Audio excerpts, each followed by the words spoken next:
നിരീക്ഷകൻ മാധ്യമപ്രവർത്തകൻ ജോർജ് പടിപ്പാറ നമുക്കൊപ്പം ചേരും. ശ്രീ ജോർജ് പടിപ്പാറ, 2026 തെരഞ്ഞെടുപ്പുമായി ബന്ധപ്പെട്ട് സീറ്റ് വെച്ചുമാറുന്നതടക്കമുള്ള വിജയസാധ്യത എവിടെയുണ്ടോ അവിടേക്ക് കൂടുതൽ ഫോക്കസ് ചെയ്യുന്നുള്ള ചർച്ചകൾ UDF-ൽ നടക്കുന്നു എന്ന തരത്തിലുള്ള റിപ്പോർട്ടുകൾ പല ദിവസങ്ങളായി വന്നുകൊണ്ടിരിക്കുകയാണ്. ഇതൊന്നും വലുതായിട്ടുള്ള നിഷേധക്കുറിപ്പുകളൊന്നും പാർട്ടികളുടെ ഭാഗത്ത് നിന്ന് വരാത്തതുകൊണ്ട് നമുക്ക് ആ ചർച്ചകളുമായിട്ട് മുന്നോട്ട് പോകുകയും വേണം. കളമശ്ശേരിയെ സംബന്ധിച്ചിടത്തോളം ലീഗിന്റെ കോട്ടയെന്ന് അല്ലെങ്കിൽ ഒരു ഹാട്രിക് അടിക്കുമെന്ന് പ്രതീക്ഷിച്ചിടത്തൊക്കെ വലിയ രീതിയിൽ കൈപൊള്ളുകയുണ്ടായി. കഴിഞ്ഞ തവണ അതൊന്നും ഉണ്ടായില്ല. ഇബ്രാഹിം കുഞ്ഞിന്റെ ലെഗസി പിന്തുടർന്നുകൊണ്ട് ആ കോട്ട പിടിച്ചടക്കി കൊണ്ടുപോകുക എന്നുള്ള പ്ലാനൊക്കെ അമ്പെ പരാജയപ്പെട്ടു. മുഹമ്മദ് ഷിയാസിനെ പോലെ DCC പ്രസിഡന്റ് ആയിട്ടുള്ള ഒരാൾ കോൺഗ്രസ് നേരത്തെ തന്നെ അവിടെ ഉറ്റുനോക്കുന്നു. അവിടുത്തെ ഒരു ന്യൂനപക്ഷ സമുദായ ബെൽറ്റ് ഒരു വശത്ത്. അപ്പോൾ സ്വാഭാവികമായിട്ടും കളമശ്ശേരിയിൽ കൂടുതൽ വിജയ സാധ്യത ലീഗിനേക്കാളും കോൺഗ്രസിനാണ് എന്നൊരു ചർച്ച UDF-ൽ നടക്കുന്നുണ്ടെങ്കിൽ അത് നമുക്ക് സ്ഥിരീകരിക്കാവുന്നതല്ലേ? ഇത്തവണ UDF-നെ സംബന്ധിച്ചിടത്തോളം തീർച്ചയായിട്ടും അവർ പരിഗണിക്കുന്ന പ്രധാന ഘടകം വിന്നബിലിറ്റി തന്നെയാണ്. പ്രത്യേകിച്ച് എറണാകുളം ജില്ലയുടെ കാര്യത്തിൽ UDF-നെ സംബന്ധിച്ചിടത്തോളം പ്രത്യേക താല്പര്യമുണ്ട്. കാരണം ഈ മധ്യ കേരളത്തിൽ UDF-ന് ഏറ്റവും കൂടുതൽ സ്വാധീന ശേഷിയുള്ള മണ്ഡലമാണ് ജില്ലയാണ് എറണാകുളം.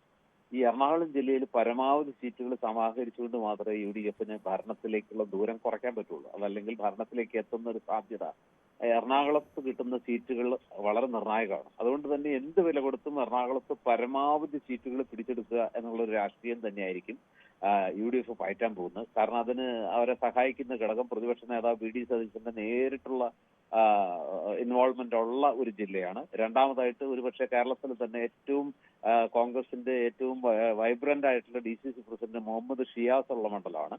മാത്രമല്ല രാഷ്ട്രീയമായിട്ടും UDF-ന് ഏറ്റവും എഡ്ജുള്ള ജില്ല കൂടിയാണത്.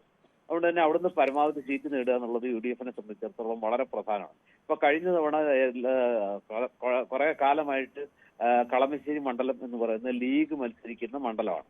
ഈ ഇബ്രാഹിം കുഞ്ഞ് പൊതുമരാമത്ത് വകുപ്പ് മന്ത്രിയായപ്പോൾ പാലാരിവട്ടം പാലത്തിന്റെ അഴിമതിയെ തുടർന്ന് അദ്ദേഹത്തിന് അസുഖം അങ്ങനെയുള്ള പല കാരണങ്ങൾ കൊണ്ട് കഴിഞ്ഞ തവണ അദ്ദേഹത്തിന് സീറ്റ് നൽകിയത്. പക്ഷേ അദ്ദേഹത്തിന്റെ മകനോ മറ്റാണെന്ന് തോന്നുന്നു അവിടെ മത്സരിച്ച് അത് തോറ്റും പോയി. ഇക്കുറി അതുകൊണ്ട് തന്നെ കളമശ്ശേരി പക്ഷേ UDF-നെ സംബന്ധിച്ചിടത്തോളം വളരെ വിജയ സാധ്യതയുള്ളൊരു മണ്ഡലമാണ്. UDF മണ്ഡലം തന്നെയാണ്. പക്ഷെ P. രാജീവ് എന്ന് പറയുന്ന കരുത്തനാണ് അവിടെ കഴിഞ്ഞ തവണ ജയിച്ചു കയറിയത്. അദ്ദേഹം ഇപ്പൊ മന്ത്രിയാണ്, മിടുക്കനായ മന്ത്രിയാണ്, വ്യവസായ മന്ത്രി എന്നുള്ള നിലയ്ക്ക് നല്ല പെർഫോമൻസ് കാഴ്ചവെക്കുന്നു. മൊത്തത്തിൽ LDF-ലെ ഏറ്റവും പ്രഗത്ഭരായ അല്ലെങ്കിൽ ഏറ്റവും ഈ രണ്ടാം പിണറായി മന്ത്രിസഭയിൽ ഏറ്റവും കഴിവുള്ള മന്ത്രിമാരിൽ 3-4 പേരെടുത്താൽ അതിലൊരാൾ തീർച്ചയായിട്ടും ഈ പറഞ്ഞ P. രാജീവ് ആയിരിക്കും. അദ്ദേഹം അതുകൊണ്ട് തന്നെ അവിടെ വലിയ കടുത്ത മത്സരം നടക്കും. പക്ഷെ ഷിയാസ് അവിടെ സ്ഥാനാർത്ഥിയായിട്ട് വന്നാൽ ഒരു വലിയ രാഷ്ട്രീയ പോരാട്ടം നടക്കുകയാണെങ്കിൽ ഞാൻ വിചാരിക്കുന്നു P. രാജീവിന് അത്ര അനായാസം അവിടെ ജയിച്ചു കയറാൻ പറ്റില്ല.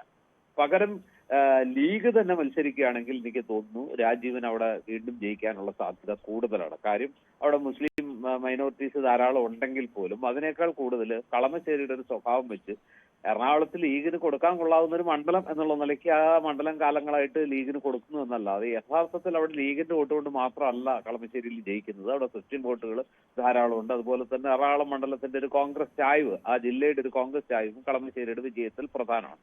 അതുകൊണ്ട് മുഹമ്മദ് ഷിയാസ് ആണ് ഇത്തവണ അവിടെ കളമശ്ശേരിയിൽ മത്സരിക്കുന്നതെങ്കിൽ പകരം ലീഗിന് ഏത് മണ്ഡലം കൊടുക്കും എന്നുള്ളൊരു പ്രശ്നമുണ്ട്. അതൊരു പക്ഷേ പകരം കൊടുക്കാനായിട്ട് അതൊക്കെ ആലോചിച്ച് തീരുമാനിക്കേണ്ടി വരും. കളമശ്ശേരി ലീഗിനെ സംബന്ധിച്ചിടത്തോളം ഇനി നിന്നാൽ ജയിക്കാൻ സാധ്യതയില്ലാത്ത ഒരു മണ്ഡലം എന്നുള്ള നിലയ്ക്ക് ലീഗ് ഒരു പക്ഷേ ആ മണ്ഡലം വിട്ടുകൊടുത്ത് മറ്റൊരു മണ്ഡലം അതാണ് ശ്രീ ജോർജ്. ഈ മറ്റൊരു മണ്ഡലം എന്ന് പറയുമ്പോൾ പെരുമ്പാവൂർ പറഞ്ഞു ഒരു വശത്ത് നിൽക്കുന്നു എൽദോസ് കുന്നപ്പള്ളിയുടെ സാധ്യത അത് ഏത് തരത്തിലാണ്, അത് തുലാസിലല്ലേ എന്നുള്ളൊരു ചോദ്യത്തിനും കൊണ്ട് കൊച്ചിയുമുണ്ട്. കൊച്ചി KJ മാക്സിയാണ്. പക്ഷെ കൊച്ചി ഈ രൂപതയുടെ സ്വാധീനം വലുതാണ്. ലത്തീൻ രൂപതയുമായി ബന്ധപ്പെട്ട് പ്രത്യേകിച്ച് ചെല്ലാനം വിഷയത്തിലൊക്കെ എടുത്ത നിലപാടൊക്കെ ഒരു വശത്ത് നിൽക്കുന്നുണ്ട്. അങ്ങനെ ഒരു കാര്യത്തിലേക്ക് ലീഗ് കടക്കുമോ? കടന്നാൽ അത് അത്ര എളുപ്പമായിരിക്കുമോ?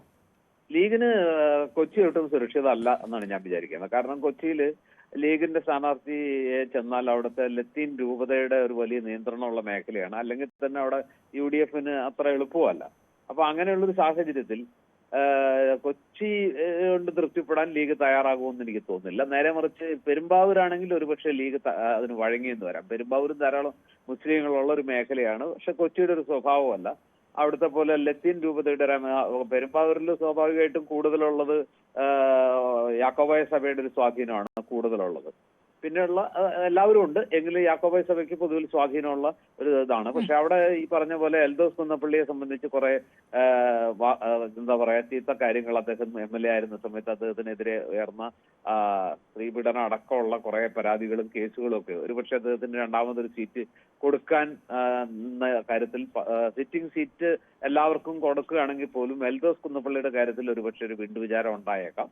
അങ്ങനെ വന്നാൽ അവിടെ പെരുമ്പാവൂര് ലീഗിന് നൽകിക്കൊണ്ട് കളമശ്ശേരി ഏറ്റെടുത്ത് ആ മണ്ഡലം പിടിച്ചെടുക്കുന്ന ഒരു രീതിയിലേക്ക് കാര്യങ്ങൾ പോയിക്കൂടാന്നില്ല. പക്ഷെ കുറച്ചുകൂടി കാര്യങ്ങൾ ക്ലിയർ ആവാനുണ്ട്. ശ്രീ ജോർജ് പടിപ്പാറ, ഒറ്റ കാര്യം കൂടി, ഇപ്പോൾ ഷിയാസ് അവിടെ ഒരു 4 മാസത്തോളമായിട്ട് അവിടെ കൂടുതൽ പ്രചാരണ പ്രവർത്തനങ്ങൾ, ആ പേരിൽ തന്നെ കൂടുതൽ വികസന പ്രവർത്തനങ്ങൾ ഏർപ്പെട്ടുകൊണ്ടേയിരിക്കുന്നുള്ള വാർത്ത, അതായത് കോൺഗ്രസ് അവിടെ ഉറ്റുനോക്കുന്നതിനുള്ള തർക്കമില്ല.